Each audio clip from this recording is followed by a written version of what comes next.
আসসালামু আলাইকুম বন্ধুরা, এই সেই রানা প্লাজা পরিত্যক্ত অবস্থায় আছে।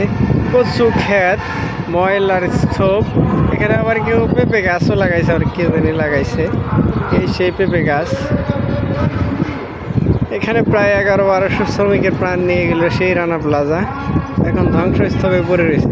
কচু ক্ষেত, শুধু কিছু একটা অনুষ্ঠান হচ্ছে জানি এই জায়গায়।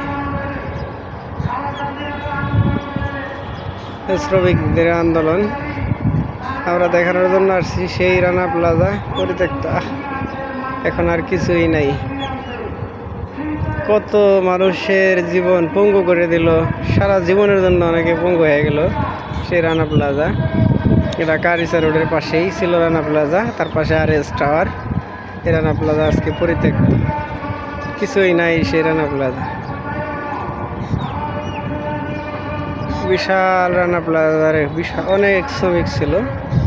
আজ তারা অনেকে মারা গেছে, অনেকে পঙ্গুত্ববরণ করছে। হাত গেছে, পা গেছে, কেউ কোমর, মেরুদণ্ড, অনেকের অনেক কিছুই চলে গেছে সেই রানা প্লাজা। আজকে দেখতে আসলাম, যেহেতু এই যে পেঁপে গাছটা ভাঙিয়া পড়ে গেছে কালকে ঝড়েতে, কালকে বা পরশু এরকম একটা ঝড় হয়েছিল, এটা পড়ে গেছে। এটা